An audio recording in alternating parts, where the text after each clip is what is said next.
Summary of Pygmalion by George Bernard Shaw. A large group of people from different social classes seek shelter under the same church portico on rainy night in Covent Garden, London. One of the wealthy mothers, who is then revealed to be Mrs. Ainsford Hill, is shown waiting with her daughter Clara in a state of frustration as her son Freddie finds for a taxi. Freddie comes in but can't find one. His mother tells him to go back outside into the rain and look again. A poor flower girl named Eliza Doolittle sells a flower to a gentleman named Colonel Pickering under the porch.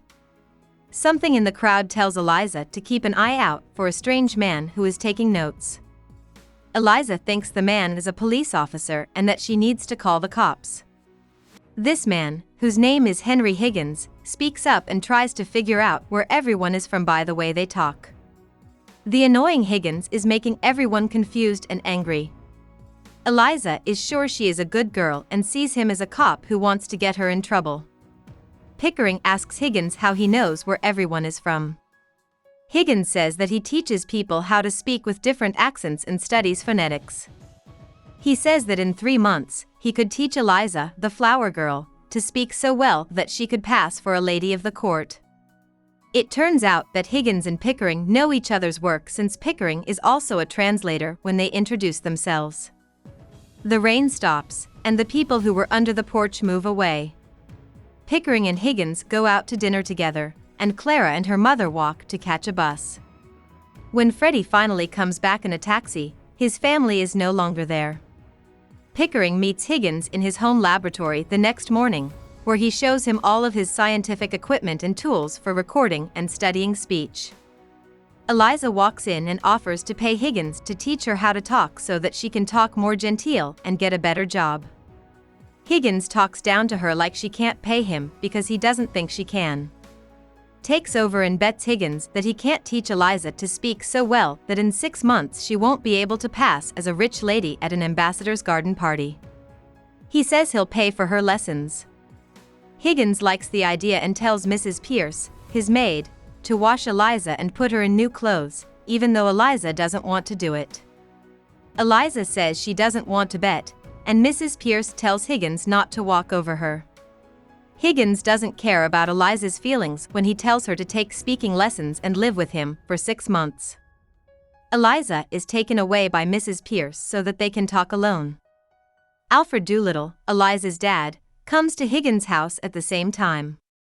And he says he hasn't seen his daughter in months. The cab driver who brought her to the house told him where she was. He asks Higgins for £5 so that Eliza can stay with him. Pickering and Higgins are shocked that Mr. Doolittle is ready to sell his daughter, but Higgins agrees to give him money in the end. Eliza has just changed her clothes and washed them before Mr. Doolittle goes.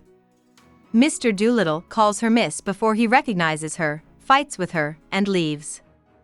Eliza is told that Mrs. Pierce has more clothes for her to try on when she walks in. It looks like Eliza agreed to stay with Higgins and is now eager to leave. A few months have passed, and the scene is at the house of Henry Higgins' mother, Mrs. Higgins. Higgins walks in when Mrs. Higgins is ready to have some people over and makes her mad.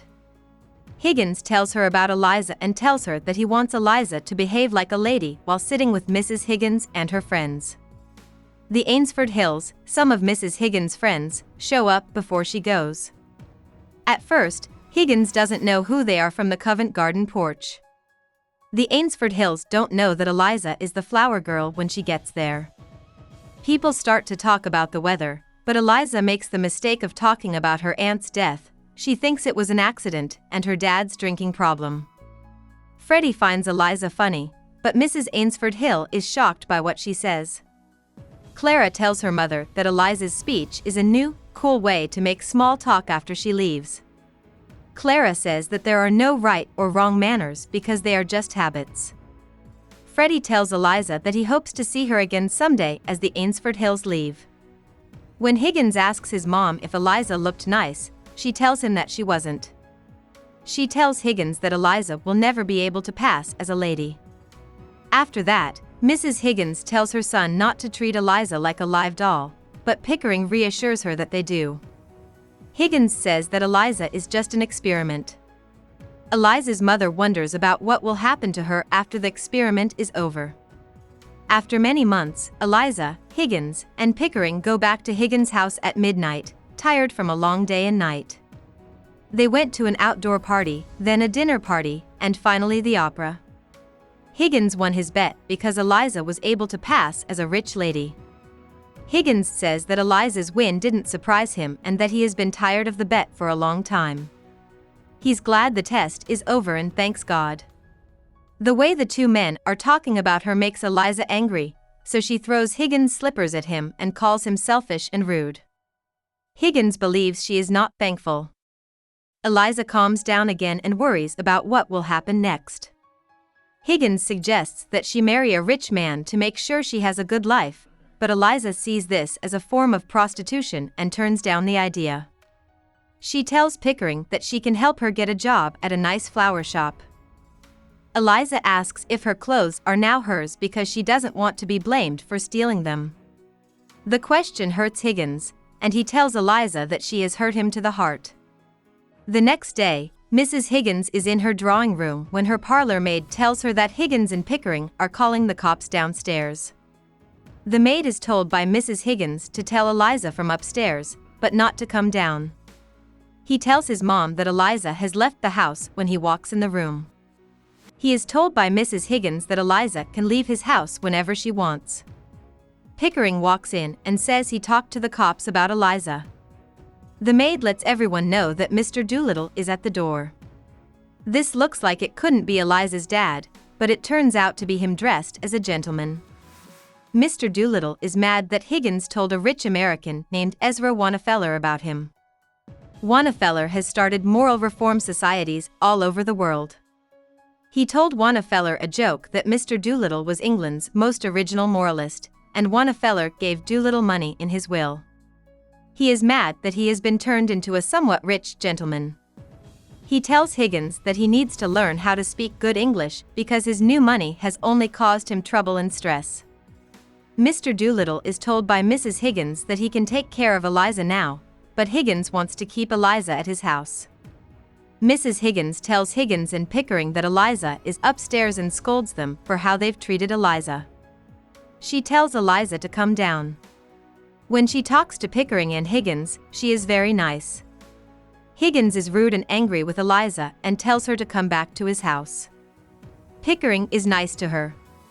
Eliza thanks Pickering for setting a good example for her of manners and tells him that the time he called her Miss Doolittle really changed her.